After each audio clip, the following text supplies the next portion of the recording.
Hello, everyone, and welcome to Henry Schein's series on COVID-19 on YouTube. I'm Dr. Gary Severance, and we welcome back Dr. David Reznik, who today is going to share some good news, a possible new threat, and also some suggestions if you intend to go to a movie theater this weekend. So please join Dr. David Reznik for this very special Father's Day episode.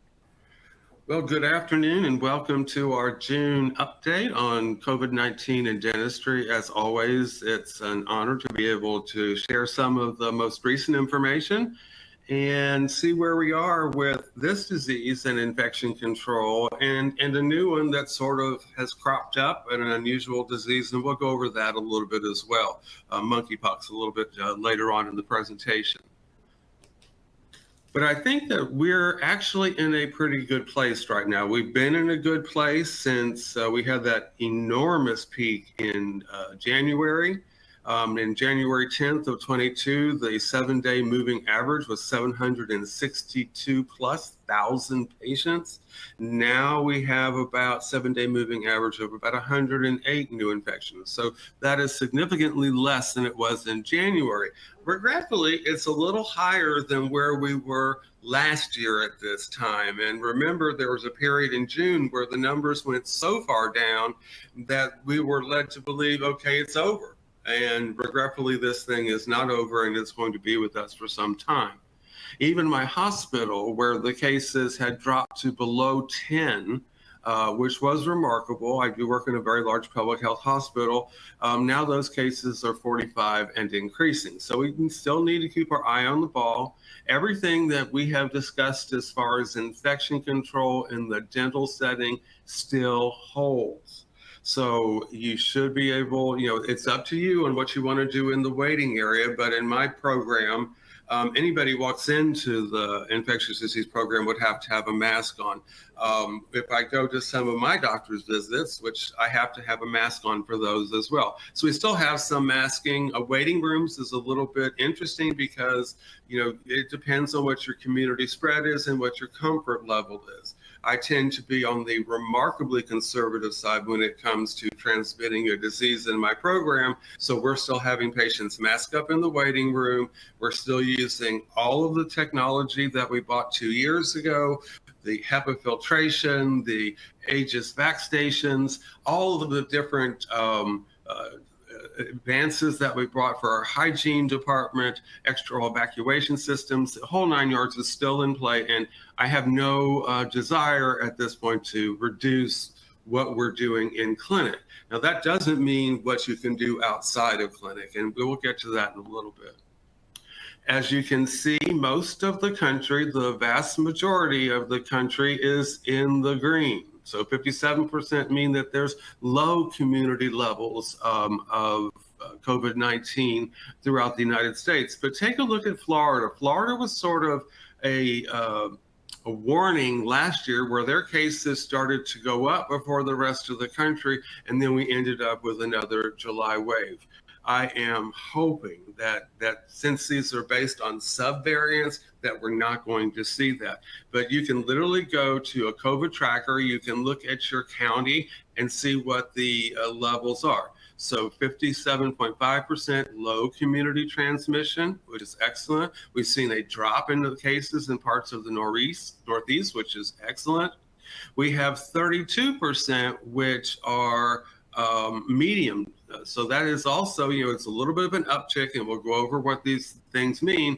And with low transmission, in high transmission, it's just 9.74. So literally, we have returned to a level of normalcy, which is hopefully going to bring our practices back up to where we were in the past.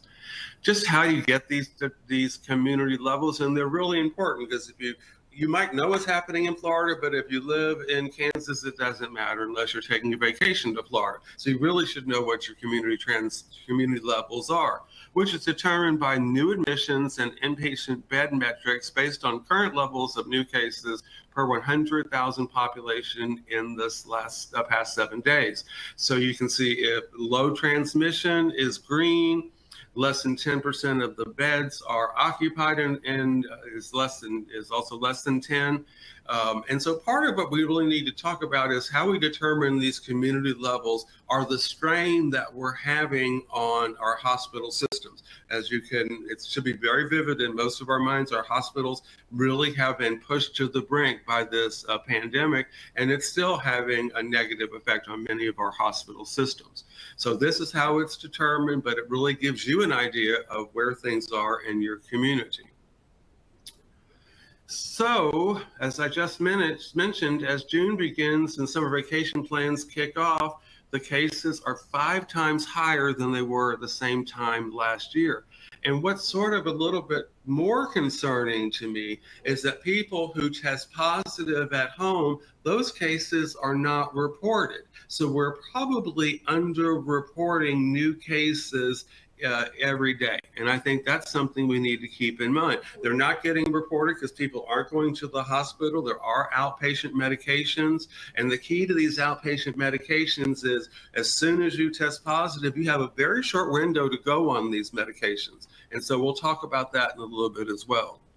We're reporting now more than 100,000 new cases. Last year, the case count remained under 20,000 for all of June, sometimes dipping below 15,000, which was the thought, are we finally out of this pandemic? Has it become endemic? But now, as I mentioned, with reported cases, we're averaging over 100,000 new cases each and every day.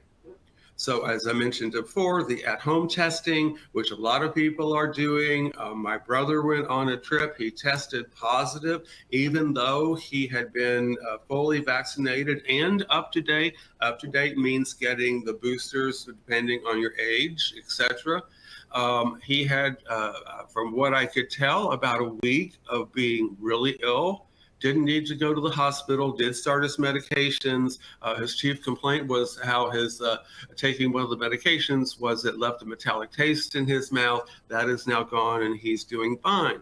But we've had some very high breakthrough cases lately. One is Mick Jagger. I don't know how old Mick Jagger is, but the Rolling Stones still tour. They still sell out. They had to postpone their tour because Mick Jagger has tested positive for COVID. So it's something to keep an eye on. But again, I'm going to say we could have 100 cases in the community, but please don't give up or don't relax your infection control, because those are how we keep our patients safe, our staff safe, and we provide the safest possible dental visit.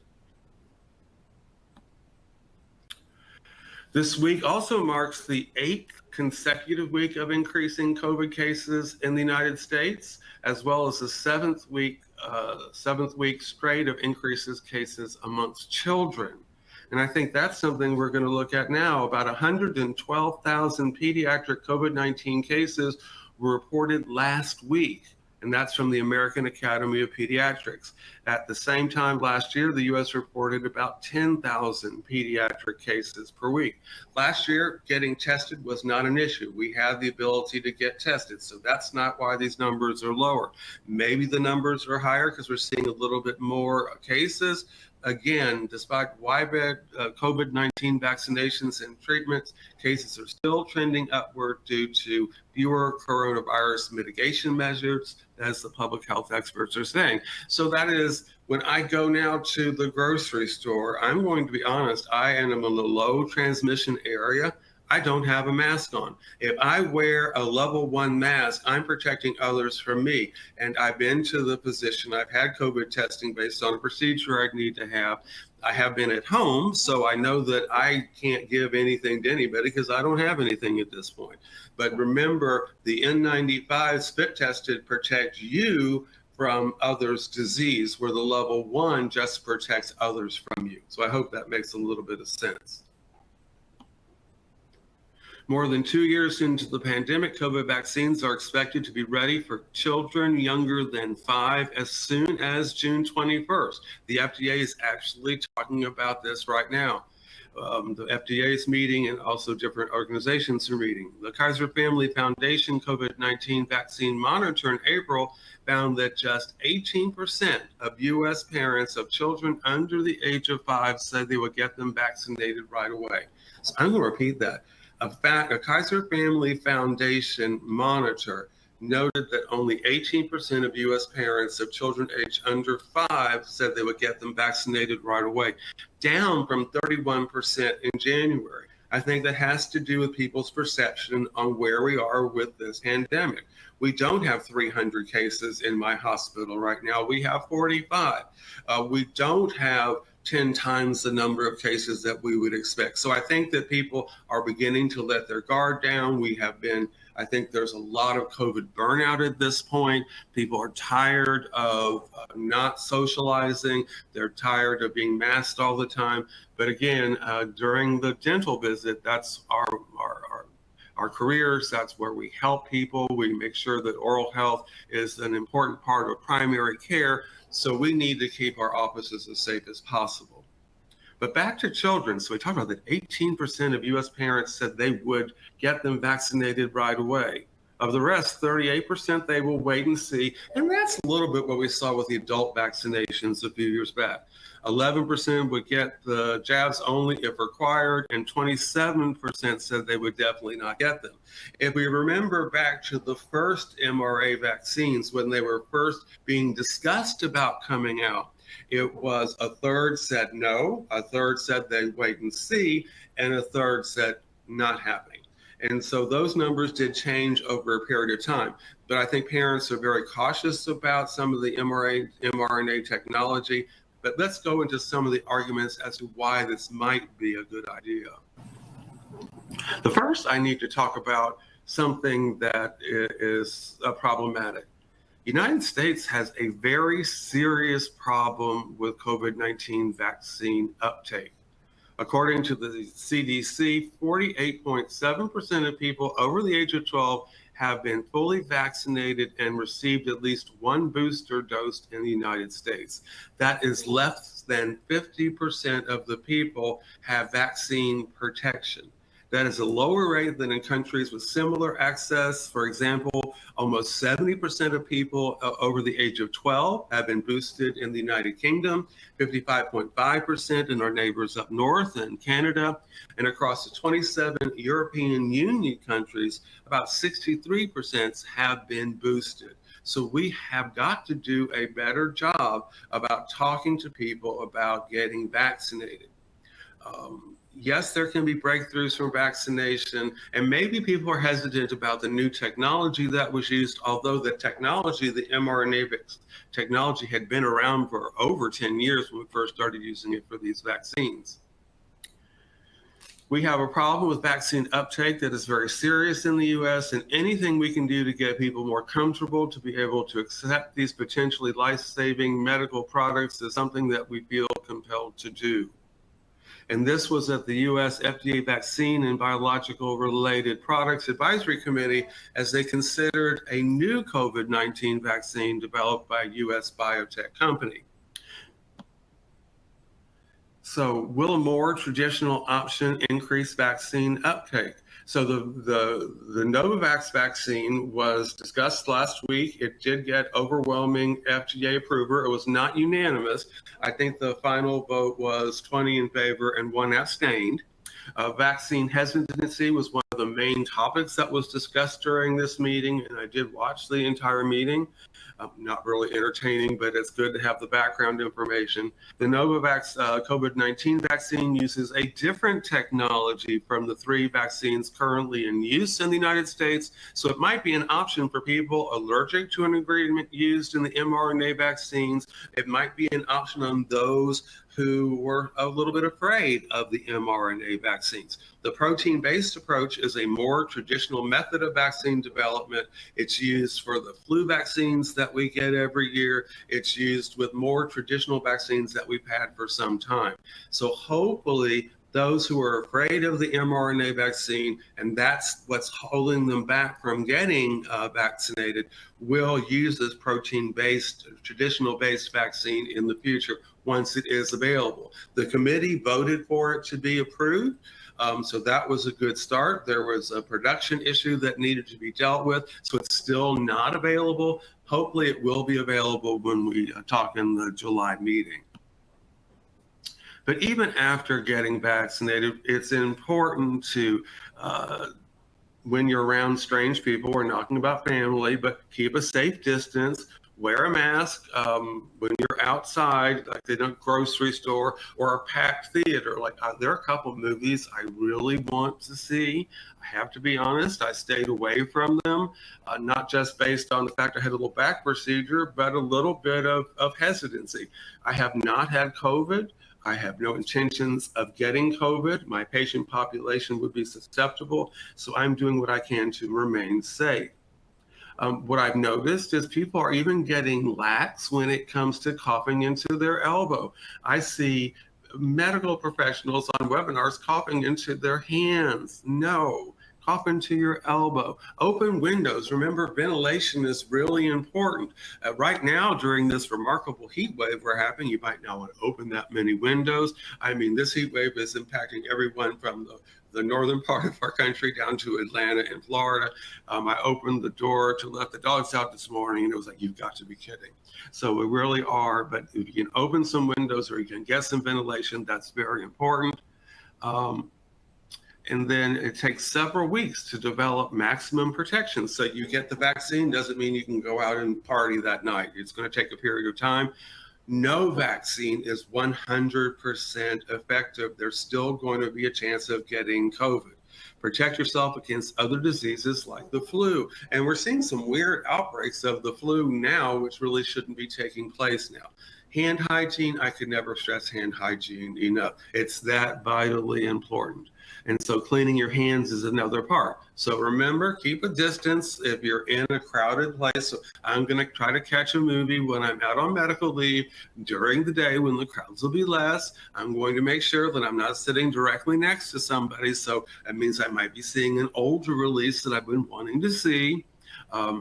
I'll use a proper cough etiquette. I will actually want to be protecting myself, so I'm going to take an N95 in the theater with me. I know that might sound a little bit over the top, but I'm trying to maintain healthy, and I'm getting to that age where, well, long COVID isn't really a good thing that I want to have to deal with.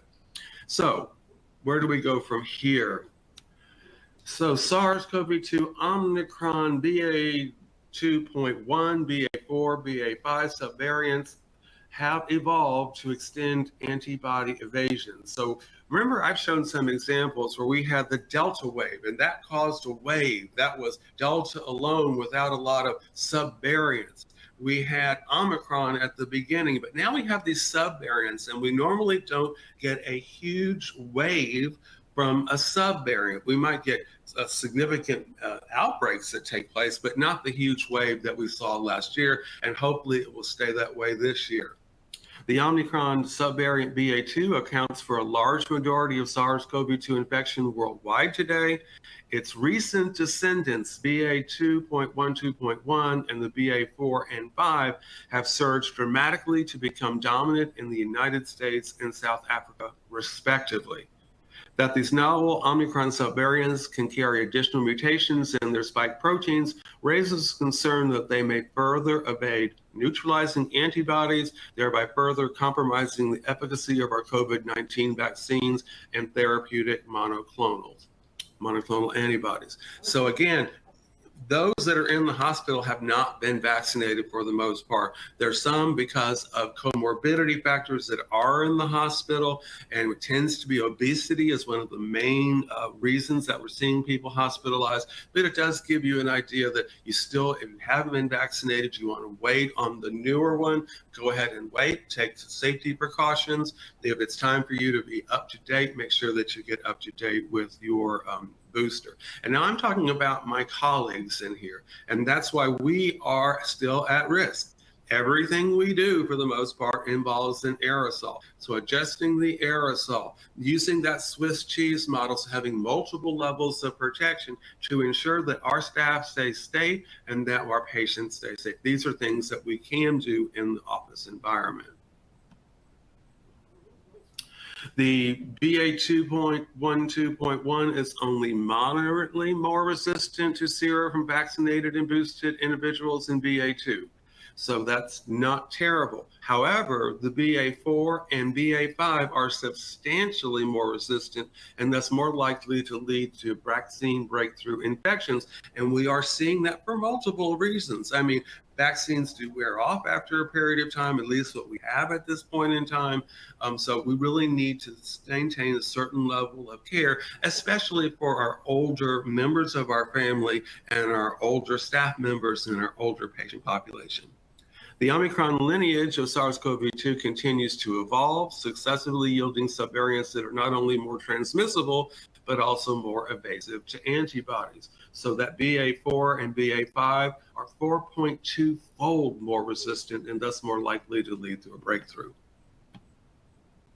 The subvariants now account for 13% of new coronavirus cases nationwide compared to 7.5 a week ago and 1% in early May. So we are not at a full outbreak. We are just seeing more cases of this to vaccine breakthrough.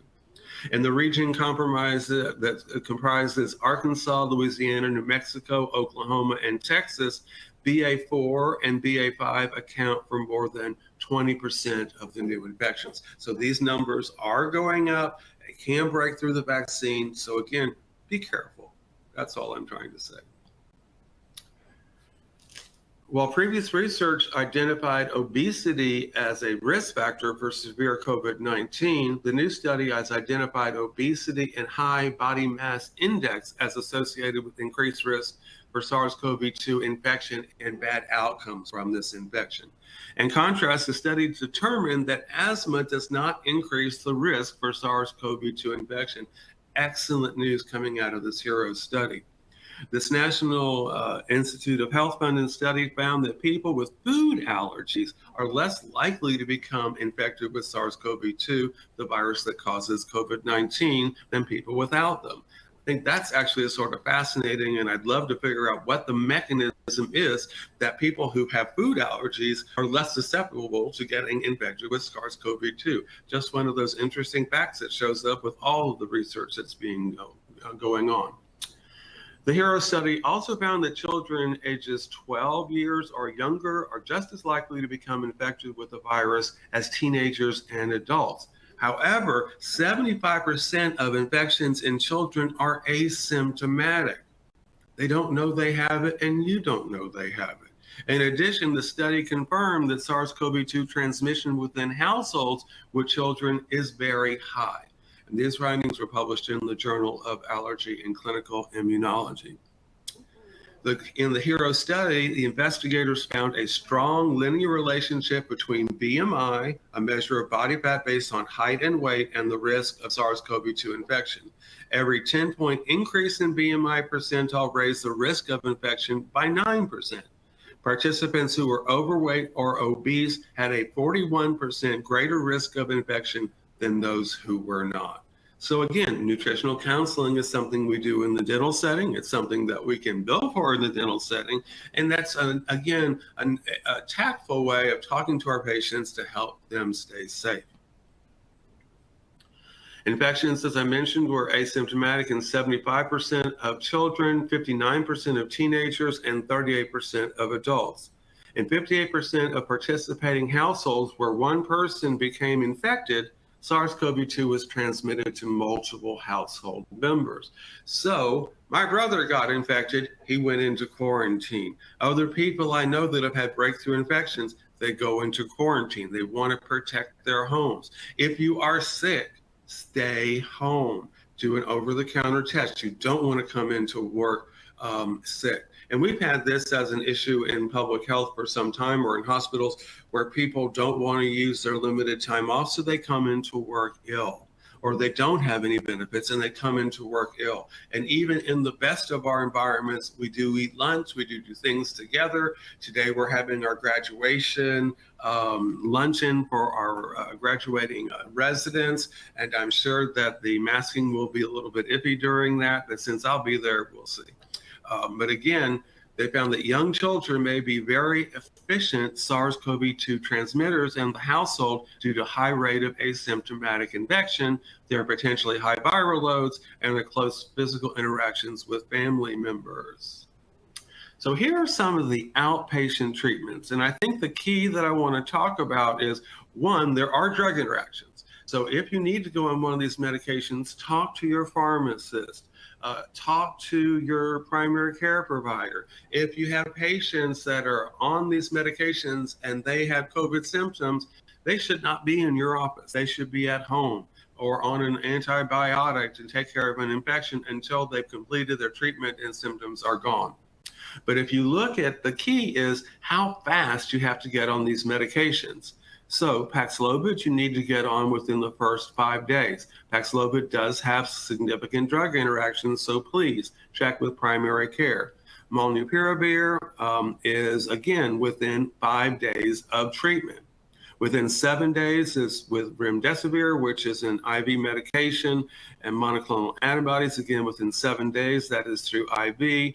And those within the first 8 days could use high titer convalescent plasma. So there are things that we can do, but our most common, what we would be on, what our patients will be on, which is why we need to be familiar with this, are Paxlovid within the first 5 days of symptoms, or molnupiravir within the first 5 days of symptoms. There's a short time window when these treatments can be used. So at the first sign of illness, get tested for COVID-19, contact your health provider, and they can call in the prescription. There may be issues with drug interactions, as I've mentioned, with Paxlovid or with other common medicines, so check with your healthcare provider. My brother had to stop several medications that he was on. I know it's just a family example, but we really want this to be a cure, want this to be something that'll help you get over a severe illness or a moderate illness while you're at home and no need to go to the hospital. Molnupiravir should not be given to children or pregnant people, and women should use contraceptions during the course. Men should use contraception during the course and for 3 months afterwards. So I think in that case, Paxlovid probably has a better profile for what people would want to go on.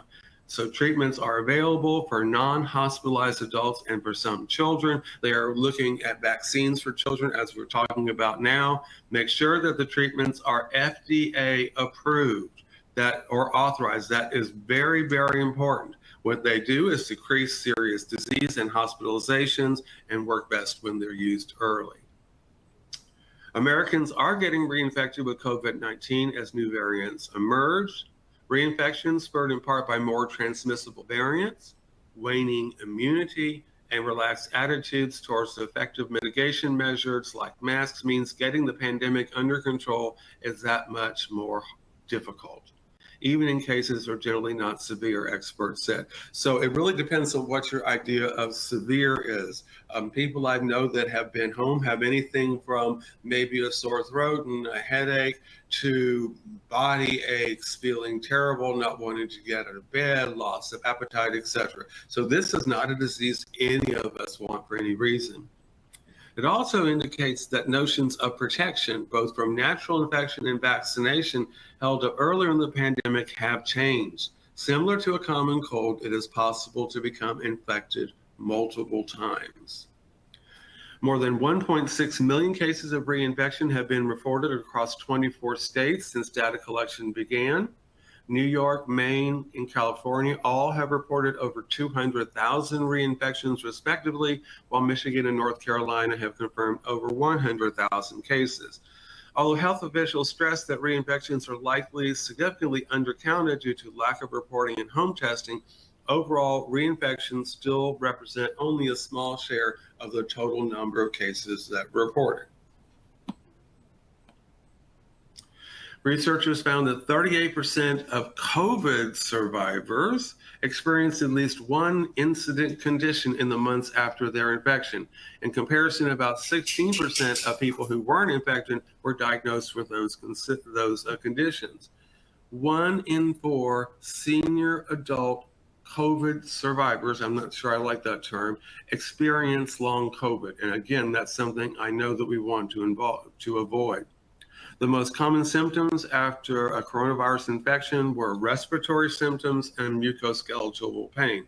Other major symptoms included kidney failure, heart problems, blood clots, and vascular issues. Among ages 65 and older, researchers found an increased risk for neurological conditions and other mental health issues such as mood disorders and substance abuse.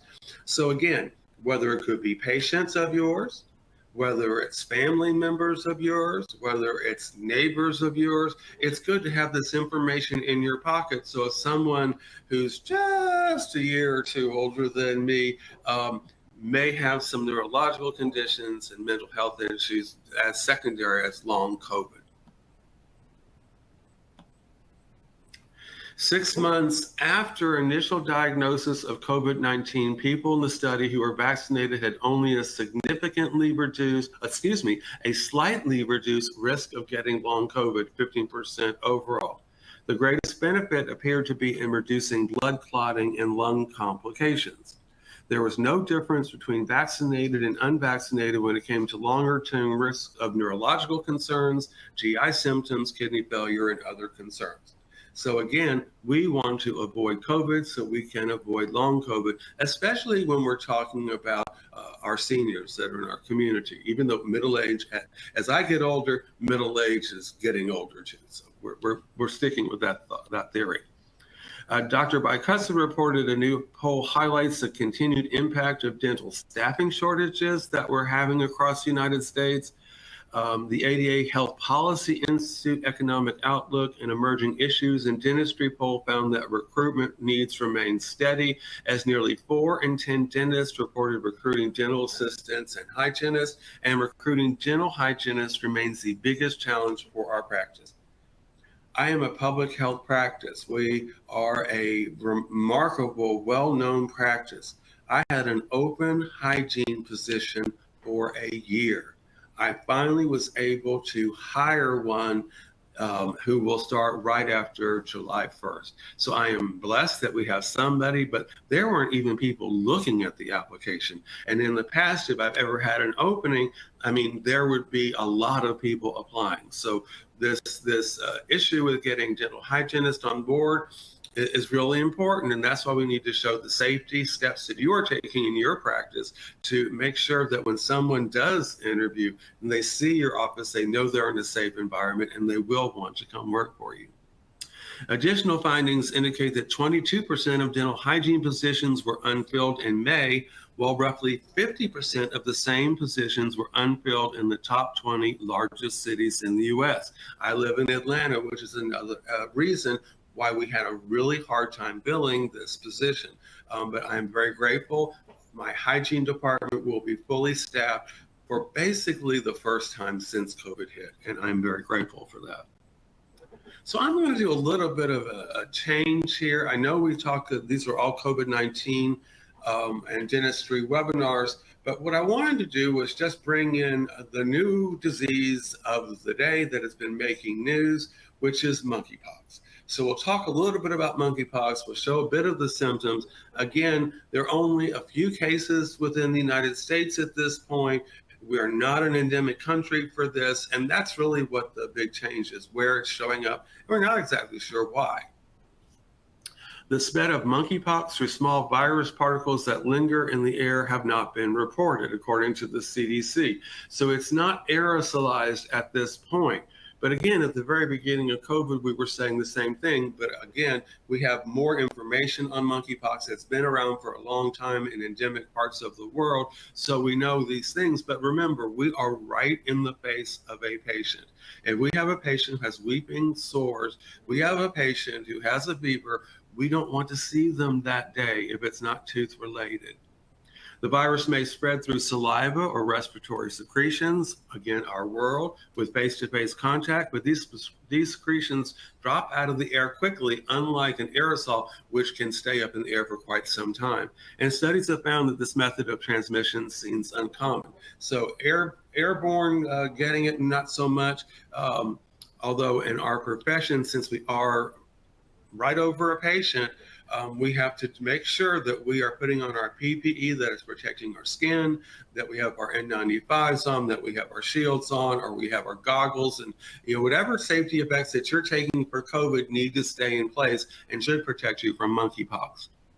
So the monkeypox virus is not subject to airborne transmission and will involve small particles that linger in the air, as we all know. By early June, monkeypox had been reported in over 1,620 people globally in countries where monkeypox is not usually seen, including the United Kingdom and the United States.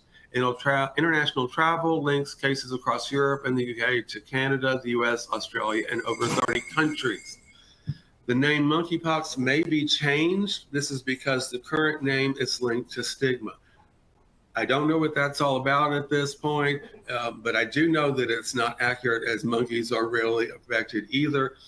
I don't know why they think monkeypox is a stigmatizing name. I honestly don't know the logic behind this. Maybe I'll know more next month. We do know that it is showing up in sexually transmitted clinics in both the UK and the US, and it's showing up in a lot of men who have sex with men, and that might be a part of why we're going to be changing the name. So what's monkeypox today, next month might not be monkeypox. I don't know. It'll still be the same disease, though. Are there different strains? And yes, there are two different strains of this virus. There is the mild form, which is linked to West Africa, and a more aggressive form that's linked to Central Africa. The current cases in the United States and the UK and in the non-endemic countries, those are in the mild form of monkeypox. What are the symptoms? Many of the early general symptoms are similar to other infections like cold, flu, and COVID. These include fever, headaches, muscle aches, backache, and I can relate to that one, swollen lymph nodes, chills, and feeling very tired. Again, this could be any viral syndrome. What are the main symptoms? Monkeypox spots, ulcers, or blisters develop a few days after the symptoms. This starts as red skin bumps, often in the genitals or face. This is not something that you want on your face. It can evolve to fluid-filled blisters that can break down into ulcers or sores. These develop into a scab that eventually fall off. It can be on any part of the body. It's summertime in the United States, and it is really, really hot. So you see more of our patients than normal, and we do a thorough head and neck exam. But again, as oral health is a part of primary care, and you can't be healthy without oral health, look at your whole patient. Look at their arms when they come in. Look at their legs. Don't do anything inappropriate, but there might be hints that something is going on. I know I work in HIV, and in the earlier days of HIV, I would look at their skin, and you could see lesions that were actually Kaposi sarcoma that were showing on parts of the body near the ankles that hadn't been seen before. So we would recognize this and immediately get in contact with the primary care provider. But again, these monkeypox sores can be in any part of the body. They can be painful, aggressive, and, well, unpleasant. I think that's an understatement. They can be itchy. Scratching can spread the virus as it can with others, and it become very serious infection. How are monkeypox ulcers different than other infections? Ulcers can be similar to several more common infections, including chickenpox. I actually wonder if we're going to change the name there. Syphilis, herpes, molluscum, cryptococcal infections, shingles, and even some heat rashes. Monkeypox ulcers are deeper and harder than seen with other infections. They can appear in crops every 3 to 5 days, and unlike chickenpox, can take several days to evolve into blisters. Monkeypox ulcers also have a dip in the center with a dot in the middle. This is called umbilicated.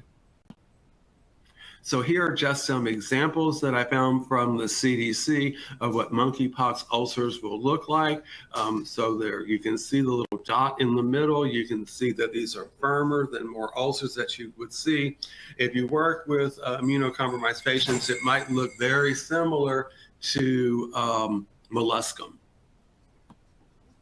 So infection control practices that we would do with a monkeypox patient.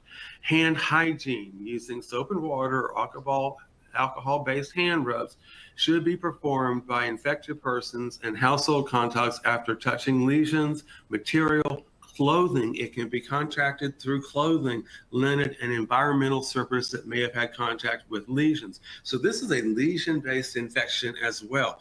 And it can be through droplets, but not through airborne. So we started with some serious issues about clothing. I remember in the beginning of the COVID pandemic, when I would come home after treating patients, I would be in my basement and I would have to take off my scrubs, put on some different clothes to enter into the household. Well, when somebody has monkeypox, proper infection control, including maintaining the linens, maintaining clothing, et cetera, should be done. Laundry may be washed with a standard washing machine with warm water and detergent. Bleach may be added, but it's not necessary. Sometimes we do overreact and think, well, we have an infection here, we need to use bleach. It may be added, but again, it's not necessary.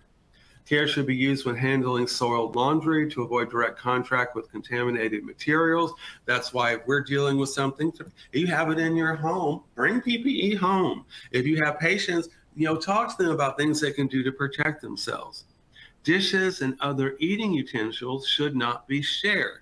So this was something that we had at the beginning of HIV. We were afraid that if you touch somebody's razor or toothbrush or et cetera, you could actually get HIV. We've shown that not to be true. But with monkeypox, dishes and other eating utensils should not be shared. It is not necessary for the infected persons to use separate utensils if properly washed. Soiled dishes and eating utensils should be washed in a dishwasher or by hand with warm soap and water. Contaminated surfaces should be cleaned and disinfected. Standard household cleaning disinfectant may be used in accordance with the manufacturer's instructions. Always follow the manufacturer's instructions.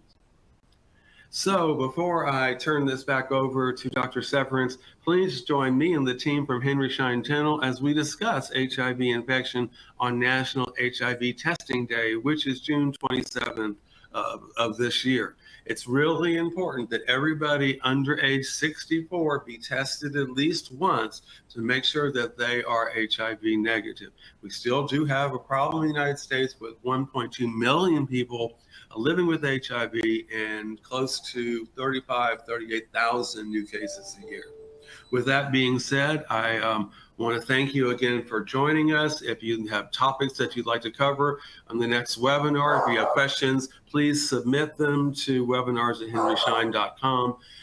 Thank you for your time and attendance, and I'm going to turn this over back to Dr. Severance. Thank you. Thank you, Dr. Reznik, for the continual updates. And thank you for watching. If you have any suggestions, comments, or ideas for future episodes, please email us at webinars@henryschein.com. And please subscribe to our YouTube page by clicking the subscribe button below. And to be notified of any new episodes, click the bell icon. Thank you once again for watching. Have a wonderful Father's Day with loved ones. And please stay safe and stay informed.